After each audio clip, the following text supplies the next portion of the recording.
Deuteronômio capítulo 11, a palavra de Deus para a sua vida nesta noite, o quinto livro da Bíblia, Deuteronômio capítulo 11. Nós vamos ler e ouvir a voz do Senhor, do verso 8 até o verso 21. 11 a 21. Vamos ler esse trecho da palavra de Deus, ouvir a voz do Senhor nesse momento marcante das nossas vidas, quando deixamos um ano, nos preparamos para receber um novo ano das mãos de Deus. Deuteronômio 11. Vamos lembrar o cenário por detrás destas palavras que vamos ler. Aqui nós temos o grande líder Moisés falando a Israel, o povo de Deus no Velho Testamento. Quando foi isso? Por volta de 1400 a.C.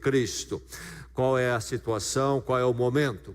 O povo de Israel havia estado no Egito, grande império da época, ali habitando no Egito em grande número, mas escravizados, clamaram ao Senhor debaixo da opressão. Deus os libertou do poder do Egito, das garras do Egito, para levá-los à terra prometida, a terra que seria deles.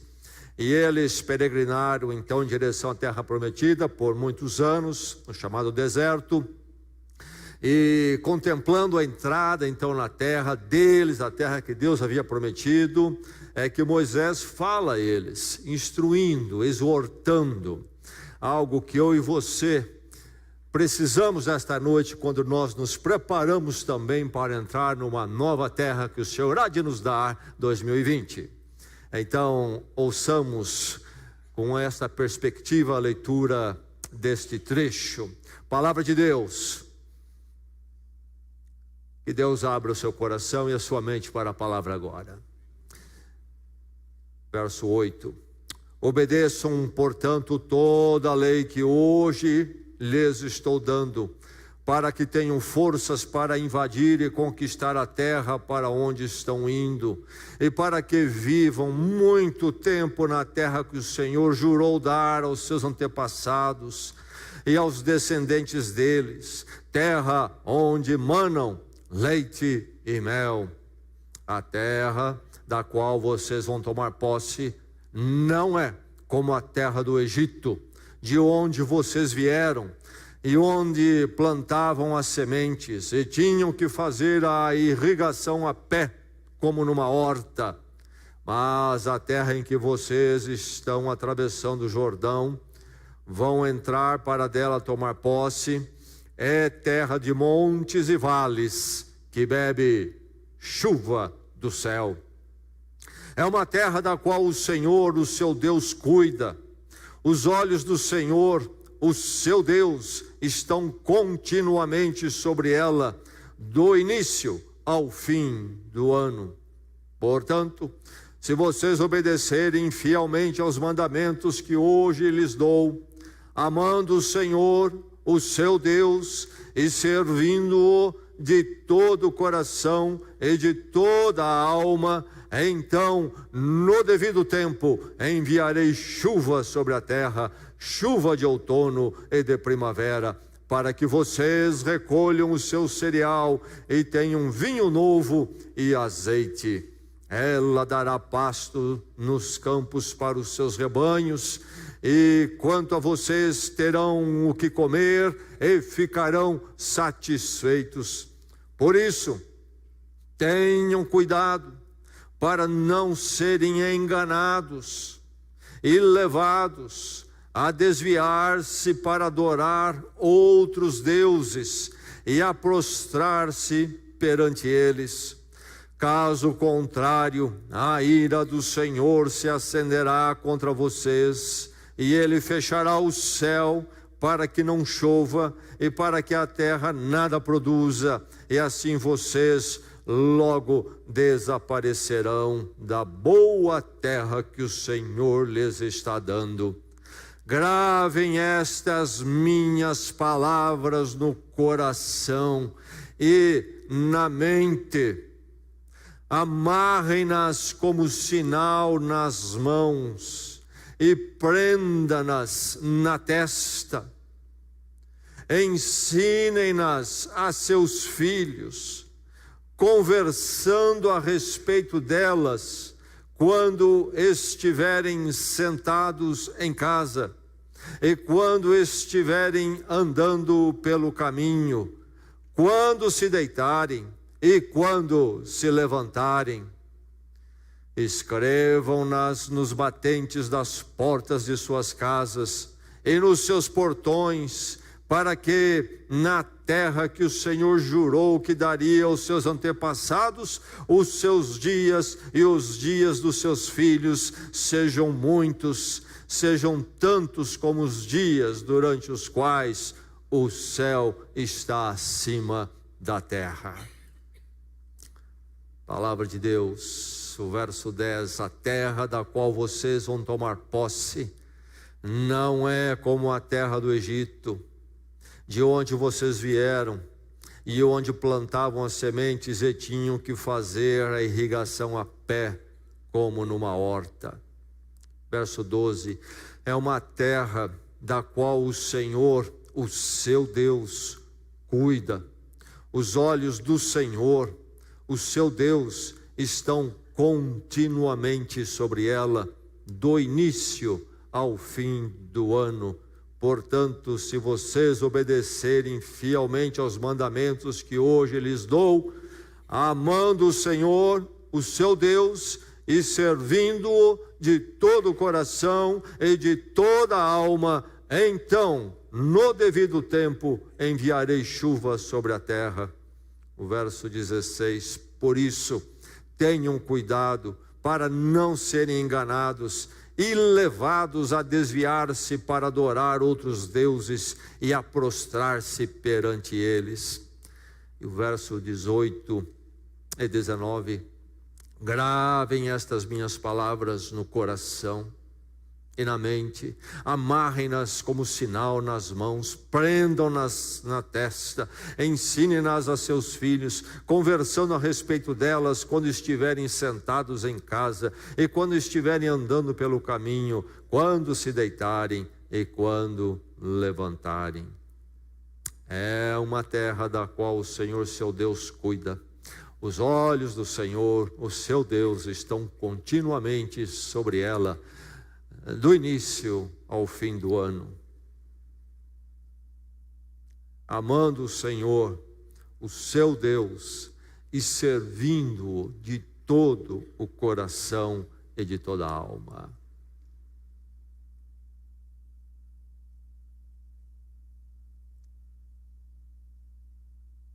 Somos informados que somos olhados agora o tempo todo. Se você for ao Google, você vai perceber que a sua casa é olhada.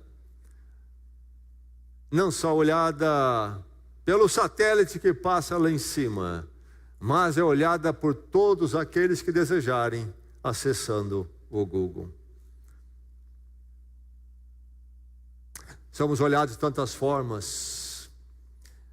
Uma vez um rapaz estava fazendo um curso de piloto anos atrás aqui em Bragança, e eu encontrei com ele num dia seguinte, depois que ele fez alguns voos de treinamento, e ele me perguntou: aonde você ia ontem às 3 horas?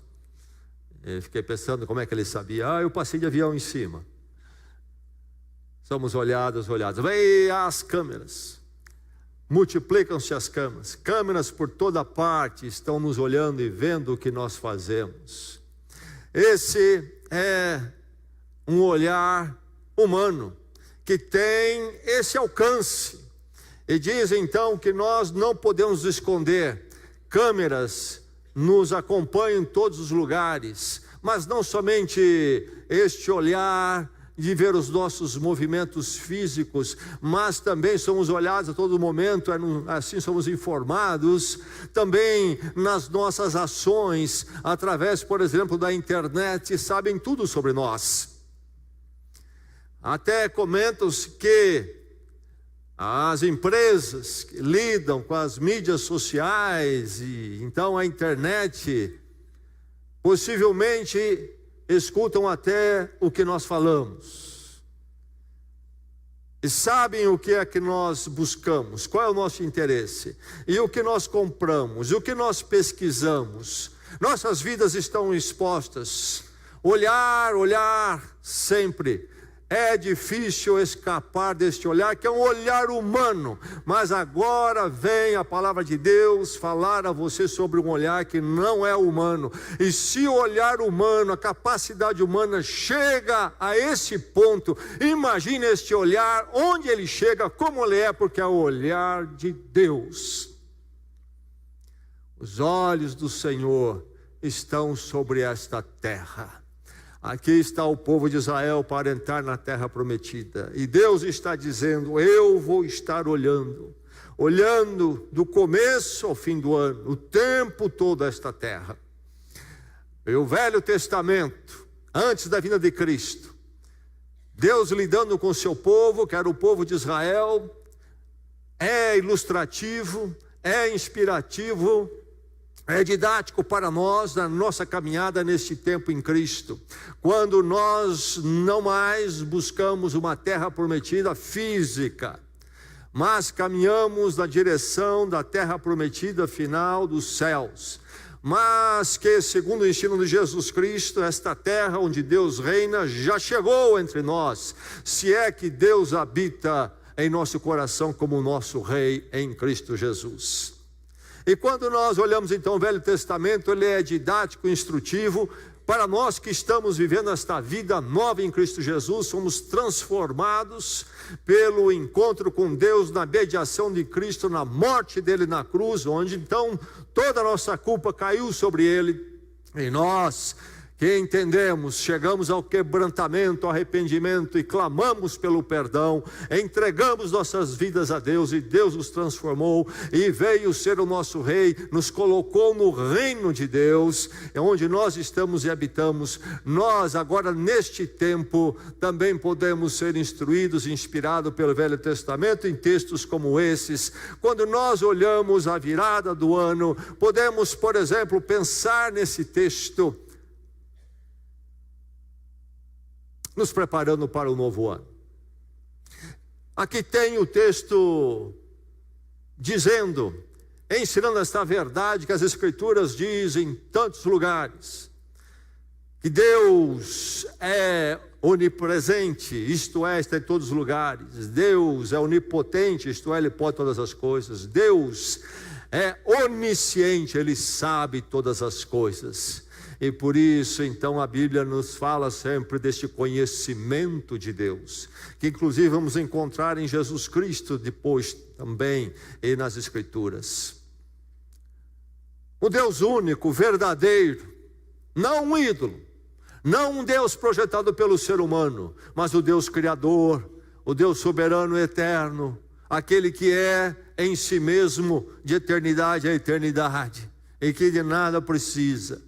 Esse Deus que é então sobre tudo, sobre nossas vidas, é esse Deus que nós buscamos, nosso íntimo busca, e enquanto não encontra, não tem descanso e paz. Mas esse Deus é gracioso também, se voltou para nós em Cristo Jesus, um Deus tremendo, soberano, gracioso em Cristo para conosco. Mas é este Deus deste olhar tremendo, do começo ao fim, olha sobre nossas vidas. Estamos debaixo do olhar dele.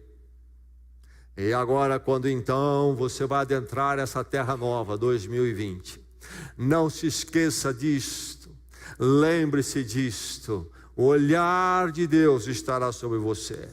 O olhar de Deus estará sobre você cada segundo, cada minuto, cada hora, cada dia, cada semana, cada mês, o ano todo. Quando você estiver dormindo, Deus estará olhando sobre você. Quando você estiver acordado, Ele estará olhando sobre você. Quando você estiver andando, Ele estará observando. Quando você estiver comendo, quando você estiver trabalhando, quando você estiver se divertindo, Deus estará olhando sobre você. O nosso Deus não precisa dormir e descansar, diz o Salmo. Não é como eu e você. Ele sabe todas as coisas, Ele olha sobre nós. E isto deve então guiar nossa visão de como vamos viver e ser durante os 365 dias que Deus há de nos dar. Lembrarmos deste olhar de Deus, o seu novo ano sob o olhar de Deus. Você já pensou nisso? Você está consciente disto? Você está se lembrando disto? Que você possa lembrar hoje, em cada momento do seu novo ano. O olhar de Deus sobre o seu novo ano é o que a palavra de Deus vem dizer. Isto faz toda a diferença. Isto faz toda a diferença. Guarde isso na sua mente, no seu coração. Não se esqueça disto. O olhar de Deus, que maravilha. Deus olha sobre nós. Separe esse olhar. Separe esse olhar. É preciso distingui-lo. Deus diz a eles: vocês estão indo para uma terra que não é como a terra do Egito, de onde vocês vieram. Somos informados historicamente que esta nação, que poderíamos chamar assim de Israel agora, vai para o Egito como uma família, um pai e diversos filhos. O livro de Gênesis nos narra isto. Vão para o Egito porque há uma fome na terra e no Egito há provisão. E é uma história bela como Deus agiu naquela família para ela acabar lá. Um dos filhos foi para o Egito vendido como escravo, mas se torna alguém importante finalmente lá. E é quem coordena ali a provisão para os tempos de fome, etc. Enfim, toda a família dele vem para o Egito. E lá eles crescem e se tornam um povo grande. Mas um povo pactuado com este Deus, que começou esta obra de formar essa família para ser uma nação com alguém muito tempo antes chamado Abraão, que Deus chama especificamente para fazer dele uma bênção para toda a terra, todas as famílias, enfim. Esta família e então agora este povo dentro do Egito pactuado com seu Deus, mas na cultura do grande povo egípcio. E qual era a cultura? Como toda cultura, a sua religião.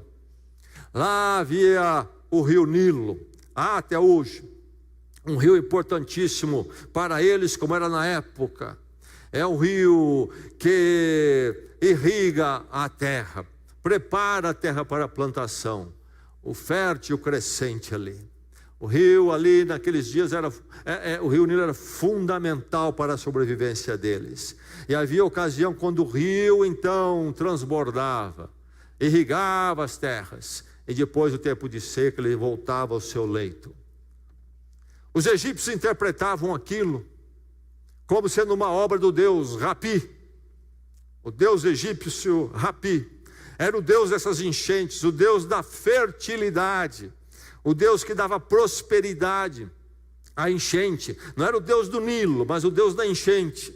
E havia os sacerdotes do culto ao deus Rapi, que eram inclusive aqueles que tinham um templo onde havia até um observatório, uma forma de medir o nível das enchentes, etc. Administravam aquilo religiosamente, como um culto. E lá então estavam eles dependentes desse sistema, e que então envolvia fazerem muitos canais, inclusive com os pés, sempre envolvidos nesta ideia de que era o deus Rapi que fazia isto. Mas como todo Deus, que não é o Deus verdadeiro, os deuses criados pelos seres humanos, era um Deus caprichoso, era um Deus dos seus limites, era um Deus que podia-se até manipular, como sempre acontece com os deuses.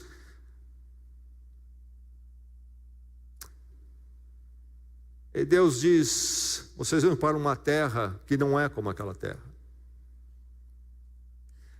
É uma terra de montanhas e vales, não é uma terra dependente de rio. E está implícito aqui uma experiência diferente. Deus está olhando, ou melhor, trazendo à tona a dinâmica topográfica e geográfica e da hidrografia para ilustrar e mostrar quem ele é e como é a ação dele. Diz ele: é uma terra que depende da chuva. Diferente do conceito de uma inundação e ligado então à divindade, vocês vão receber a água dos céus. Mas vocês estão entrando numa terra, a terra que eu vou lhes dar, que pertenceu e pertence nesses dias aqui ainda ao povo cananeu. O povo cananeu também tem o seu Deus, Baal, grande Deus cananeu. Baal. Quem era Baal? Baal era principalmente para os cananeus também o Deus da fertilidade. O Deus da fertilidade. Ele seria o Deus que dá chuva, é o Deus que faz a plantação crescer, é o Deus que faz o rebanho aumentar, é o Deus que faz a família multiplicar, o Deus da fertilidade. Baal, um Deus que exigia todo tipo de sacrifício, um Deus caprichoso, para que tudo acontecesse.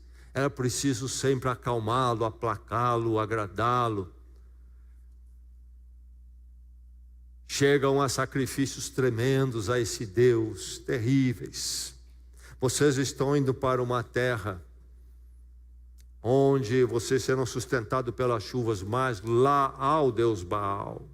Ao Deus Baal. Vocês têm que prestar muita atenção, tomar cuidado. E o chamado de Deus é qual? Amando o Senhor. Vocês, quando estiverem ali, vivam amando o Senhor, o seu Deus. E esta palavra Senhor, o seu Deus aí então, é Yahvé. Yahvé. O que é Yahvé? Yahvé é o nome de Deus, o Deus das Escrituras, o Deus revelado através do povo de Israel, o Deus de Jesus Cristo. O nome Yahvé para Deus sempre envolve o Deus da aliança, do pacto, porque Deus sempre se moveu com o ser humano assim. Deus fez um pacto primeiro com Abraão em relação a Israel, um pacto de graça. Deus vai e chama Abraão, não porque ele é o melhor homem, ele é perfeito. Deus resolve fazer uma obra através de Abraão. Deus o chama e faz um pacto com ele e com a descendência dele. Mas um pacto, como Deus sempre faz, para a bênção de todos quantos estivessem em contato, entrassem em contato, fossem tocados pela vida de Abraão. E nós vamos encontrar essa expressão de Yahvé como Deus da aliança, do pacto, de uma forma plena, finalmente em Jesus Cristo. Lembra-se quando Jesus toma o cálice da ceia, antes da sua morte, naquela noite, ele diz: este é o sangue da nova aliança, o novo pacto. Um Deus do pacto de graça, um Deus que se volta para nós, como se voltou para Abraão, e em Jesus Cristo se volta para nós, chamando-nos para o pacto aliança com Ele. Pacto aliança no seu sangue. Deus nos ama, Deus nos recebe, Deus cuida de nós. Não é uma questão dos nossos méritos, mas do pacto e da aliança dele conosco. Não é um Baal, um Deus criado pelos seres humanos, um Deus manipulado, um Deus limitado, nem o Rabi do Egito, mesmo numa região como de Israel, Deus haveria de prover. É preciso entender qual é esse Deus, separe-o de todos os outros deuses. Você diria, mas nós não temos Baal nesses dias, nós não temos Rabi. Bem, mais ou menos, essas coisas estão voltando com peso na cultura ocidental. Há uma volta ao chamado paganismo, à busca de todo o poder místico, manipulação de poderes espirituais, não através da chamada religião organizada, das religiões tradicionais. Há um redescobrir das mais antigas e misturar com outros conceitos atuais. Mas vamos lembrar de que nós vivemos também num tempo de deuses muito humanos.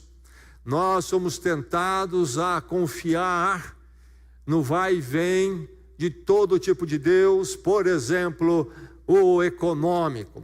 Nossa era é uma era que é interpretada pelo fator econômico como nunca antes se interpretou antes. Como diz o pensador e filósofo conservador Scruton, a economia não é mais uma ciência do planejamento. Hoje a economia é uma ideologia. É um princípio que quer governar nossas vidas, como nós vivemos, o que nós somos, a razão da nossa existência. Virou um Deus. Virou um Deus. Cuidado quando vocês entrarem nessa terra nova. Há deuses lá. Havia para eles, e o mundo não mudou, também há nos nossos dias. Você vai ser cercado, vai receber o chamado de muitos deuses desta era, neste ano. Talvez místicos e religiosos. Você vai dizer, eu conheço a Bíblia, isso aí eu digo não, tiro de letra. Mas os deuses seculares são mais sutis, mais perigosos. O Deus do hedonismo, isto é, o bom, a boa vida, a vida bem vivida, é a vida que vive para o prazer. A religião do hedonismo. Prazer, prazer. O mundo hoje adora esse Deus. Grande parte do marketing, da publicidade se move chamando para o culto ao Deus do hedonismo. Enfim, separe, distingua, tudo isso são deuses humanos pequenos, vocês não podem viver com eles e para eles. Yahvé, o Deus Criador, o Deus poderoso, o Deus eterno, onipotente, onipresente, onisciente, não é como Rapi, não é como Baal, não é como o Deus da economia, não é como o Deus do hedonismo, não é como o Deus das energias, o Deus que está por aí em todo tipo de misticismo. Não, é um Deus que tem tudo sobre o olhar dele em todos os tempos. Nos tempos que não vem a chuva e nos tempos que vem a chuva, estamos debaixo do olhar dele. Separe, distingue esse Deus, zere nele, não confunda, não divida a sua atenção a ele, o seu entendimento dele com outras coisas. Coloque o seu Deus acima de tudo mais. Viva então 2020 sob este olhar, separe esse olhar, é único, é único. É maravilhoso saber que há um Deus assim, que pode olhar e olha sobre nós, o Deus Yahvé, poderoso como ninguém, único, mas gracioso, que em Cristo entrou em aliança, em pacto conosco, um pacto de graça, que Ele garante. Ele pagou o preço total em Cristo, e por isso está garantido este pacto, ele não vai ser rompido, porque é Deus que garante, é o Deus Yahvé, e o Deus que tudo sabe e vê em nossas vidas. Separe esse olhar. Há um novo ano sob esse olhar. Descanse então nesse olhar, descanse. Como é bom saber que Deus está olhando. Agora, olhar, o que é que o texto quer dizer quando ele diz que Deus olha? Bem, nós podemos pensar olhar em algumas formas. Por exemplo, falamos das câmeras, o que as câmeras fazem? As câmeras espalhadas por aí, elas observam, registram observações, observam o que está acontecendo. As câmeras em si não interferem em nossas vidas, elas não têm poder de agir no momento. Você está atravessando a rua, a câmera não vai lá e diz não atravesse, ou causa qualquer coisa para acontecer, apenas observa. E então o olhar por detrás da câmera, um olho de um ser humano, vai estar observando. Realmente Deus observa. Todo olhar é observador, mas a palavra olhar aqui vai mais longe. Vamos lembrar disso, lembre-se disso sempre. Esse olhar aqui é o olhar do cuidar, é o olhar do supervisionar, é o olhar que administra com amor e cuidado. Vou estar olhando vou estar olhando, e a chuva virá dos céus. Vou olhar o ano todo. Deus nos olha, e nos olha porque Ele se importa conosco, somos dele em Cristo Jesus. Deus olha porque Deus nos ama. Deus quer cuidar de nós. Deus não quer atrapalhar. Veja que Ele diz que este olhar de Deus vai estar continuamente. É a palavra aqui. Você ouviu? Continuamente. No verão, no inverno, Ele fala dos dois tipos de chuva. A temporada de chuva, e no verão e no inverno. Isto é, Deus vai estar sempre olhando sempre, olhar do cuidado. Deus quer direcionar nossas vidas. Deus quer conduzir nossas vidas no meio dos vales e no meio dos dias maravilhosos. O olhar de Deus nos observando, sim, Ele sabe tudo, mas para nos conduzir sempre. Jesus Cristo disse: estarei com vocês todos os dias, até a consumação. É esse Deus maravilhoso, esse Deus de graça. Descanse nesse olhar. Há de mudar o seu jeito de viver este ano. Certamente será um ano de algumas lutas, alguns momentos de descanso, alguns momentos de vitória. Mas nesse pacote próprio a este mundo em desordem, onde o mal entrou, nunca se esqueça de que o olhar de Deus está sobre você. Você que é filho dele em Cristo Jesus. É um olhar de cuidado, de direção, e vai estar continuamente com você. Deus está vendo. Você não entenderá alguns momentos, mas Deus não pestanejou. Os olhos estão abertos. Deus está vendo. Deus vai levá-lo adiante. Deus vai conduzi-lo, porque Ele vai estar continuamente sobre você. Sob o olhar de Deus desse novo ano. Um olhar maravilhoso. Distingua este olhar. Não é igual aos outros, é um único. Se você perder esse, perdeu tudo. Então descanse. É maravilhoso saber que Deus assim nos olha. Então permaneça nesse olhar. Veja que o seu coração e a sua mente permanecem neste olhar. E aí vem a exortação de Deus na boca de Moisés para eles. Vocês vão entrar nesta terra. Cuidado para não serem enganados. E sabe, essa história deles é triste. Sabe o que aconteceu? Eles foram enganados.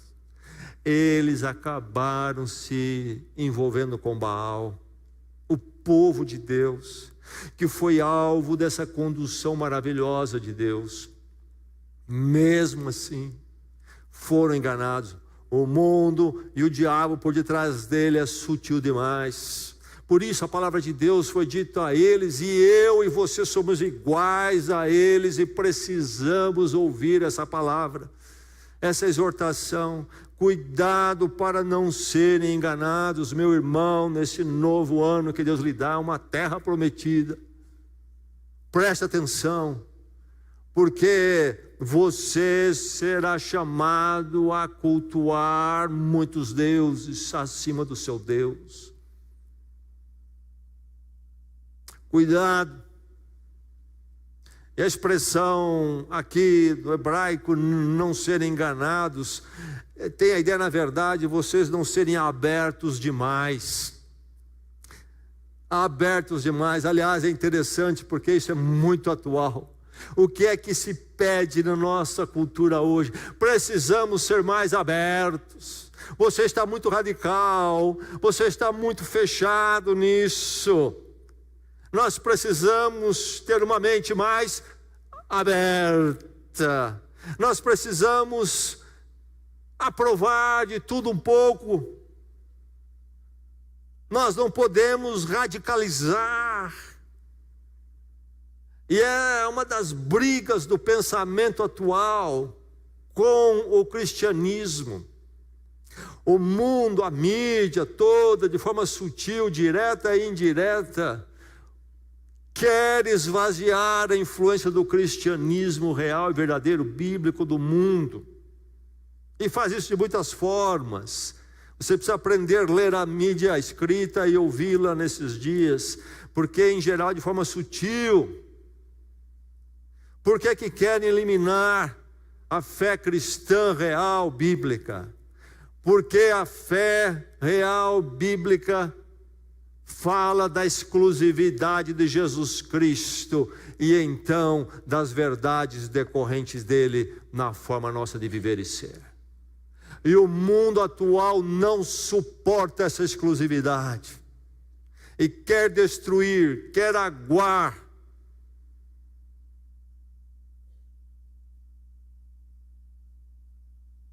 É preciso tomar cuidado, mentes abertas. Não há problema em você ser um cristão, desde que seja um cristão pós-moderno. Um desses que não afirma a exclusividade de Cristo, que você entende que há muitas verdades, há a sua sim, muito bom, mas as outras também são igualmente boas, e você não pode cair nesse radicalismo, e nem nesse radicalismo de que Deus criou o mundo, e o ser humano então é definido a um jeito dele ser e viver, único, e fora disso está o erro. Não seja assim, seja mente aberta, creia num Deus que ama tudo e a todos, não importa como seja. A televisão não tem nenhum problema em levar alguém para falar em nome de Cristo, desde que seja um entendimento de mente aberta, e aí batem palma. Verdade, como aqui Jesus afirmou: eu sou o caminho, a verdade, a vida. Ninguém vem ao Pai a não ser por mim. O mundo odeia isto hoje. Verdade não é algo exclusivo, é algo que nós construímos. E cada um tem a sua. Vocês têm a de vocês, é muito bom, mas aos outros, e todos são iguais. Nós construímos as verdades. Nós construímos inclusive o sexo, a identidade sexual. E sabe, como a nossa construção não tem fim, podemos multiplicar, agora já há dezenas de formas sexuais que o ser humano pode adotar. Cuidado para não serem enganados. Permaneça nesse olhar, meu irmão. Olhe para o Senhor, para a palavra dEle. Permaneça sobre esse olhar. É por isso que Ele vai dizer: é preciso amar o seu Deus. Amando o seu Deus, diz o texto. Gravem essas palavras no coração e na mente. Gravem tudo isto. Não deixem de falar delas. Amando o Senhor, o seu Deus, e servindo-o de todo o coração, não com parte do coração. Há muitos querendo servir a Deus, mas servir com parte do coração. É somente a Deus e somente a Ele, portanto, todo o coração, e diz mais, toda a mente, meu pensar, meu raciocinar, os pensamentos corretos, que então me dão atitudes e reações emocionais sábias, construtivas. Amar, de que forma? Aqui é colocado no texto, guardando a palavra. É o que o texto diz, guardando a palavra e servindo-o de todo o coração. Então, no devido tempo, enviarei a chuva sobre a terra, para que colham cereais. Gravem, diz ele, gravem estas minhas palavras no coração e na mente. Gravem. Qual é a ideia aqui?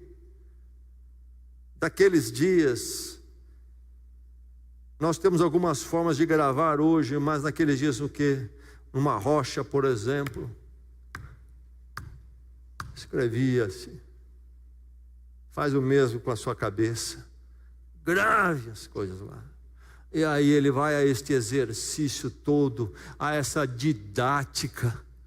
Põe esse negócio em tudo que é lugar, para você e para a sua família. Para você e a sua família. Os judeus levam isso de uma forma interessante. Eles têm pelo menos 2 instrumentos que entendem cumprir isso aqui. Eles têm algo chamado mezusa, um enfeite comprido, onde tem ali em hebraico escrito a verdade, o chamar. Nós temos lá no Velho Testamento: ouve Israel, o Senhor teu Deus é um, quando é dado os 10 mandamentos. E coloco então onde isto, no batente da entrada da sua casa. E se você vê em filme, por exemplo, toda vez que eles passam pela porta, eles passam a mão ali, para se lembrarem: ouve Israel, o Senhor teu Deus é um. E eles têm também os chamados filictérios. Os judeus religiosos tem um momento do dia quando eles oram, e eles têm umas caixinhas onde então tem essas verdades que aqui foram lidas, escritas, e eles amarram umas correias onde tem essa caixinha aqui, amarram na testa e param para olhar todos os dias, orar em direção a Jerusalém. Gravem.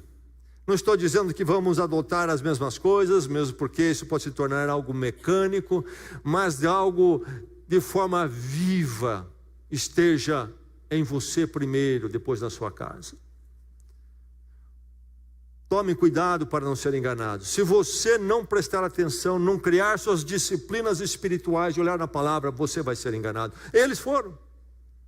E nós não somos material diferente. E nem nossos filhos. Por isso a palavra é sábia. Mas aí vem o parente e diz o quê? Vocês estão muito radicais com o senhor de igreja. Deixa seu filho relaxar um pouquinho. E esse parente não se dá conta de que ele é 10 vezes mais radicais. Ele não para de ouvir a palavra do mundo na mídia, dia e noite. Eles dizem que você está radical com seus filhos porque você faz questão de trazê-los a Celebra Kids para a classe bíblica.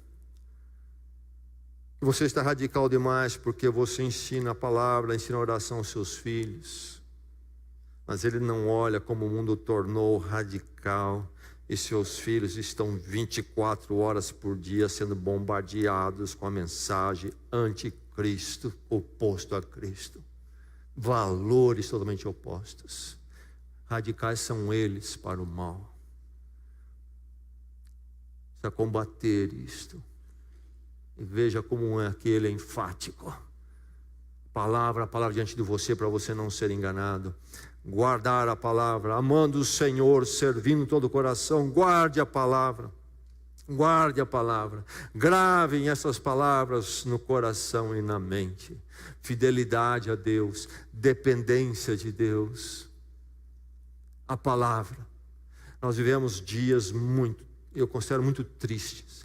Nós temos uma explosão evangélica e grande parte eu acho que não tem nada de evangélico, é um modismo que está aí. E eu creio que se vier um tempo duro e difícil, 80% desaparece.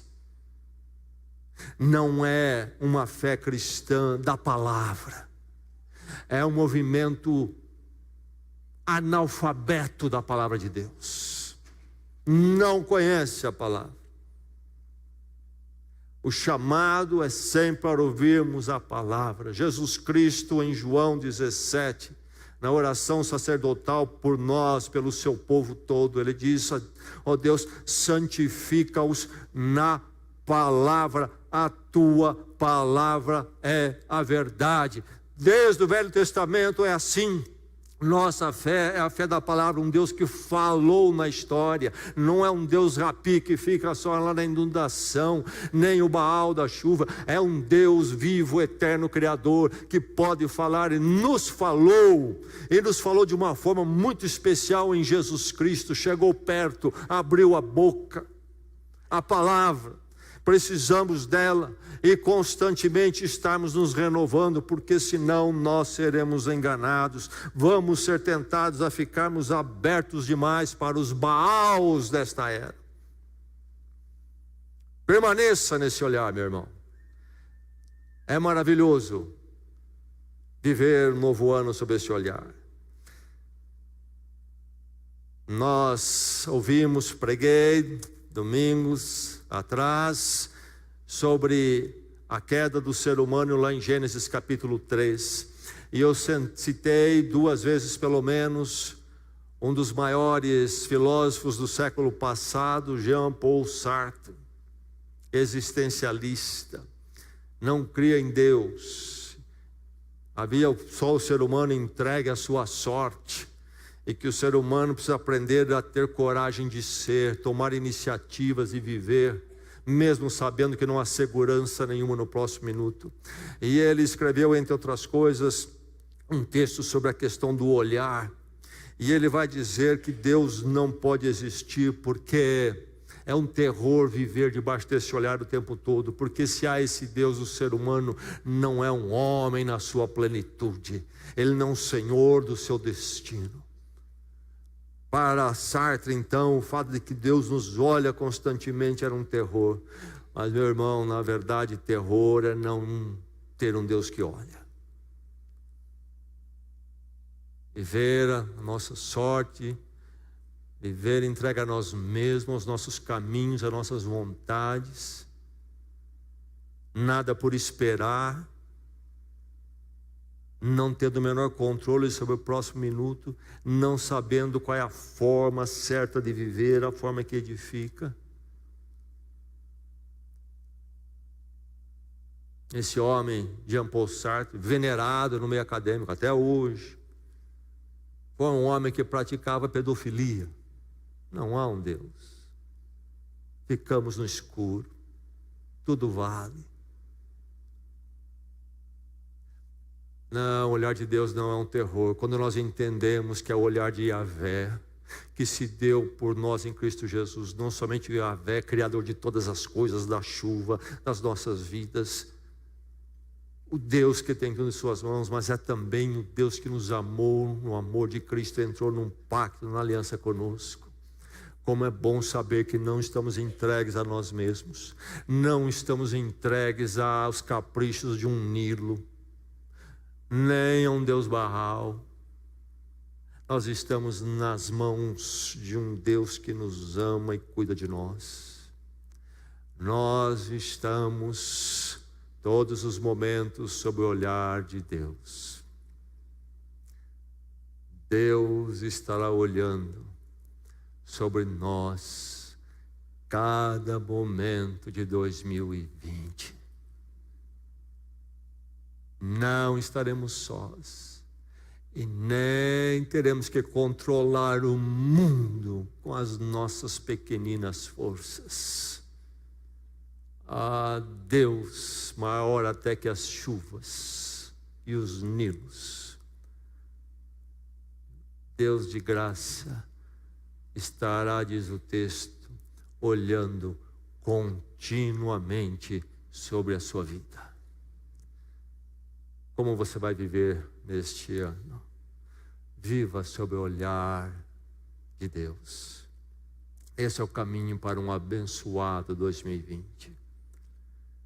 Um instante de oração agora para você diante de Deus. Esse momento oportuno que Deus preparou, longe da correria, do agito que você possivelmente vai enfrentar. Deus falou a você, você ouviu a palavra na simplicidade e quietude desse lugar. É uma hora, um momento quando você está alerta, está sensível. Agora é hora de você firmar com Deus este ano, viver sob o olhar dele. Conversa com Deus. Quem você vai ser? Como você vai ser neste ano? Se Deus vai estar olhando sobre você, trata com ele.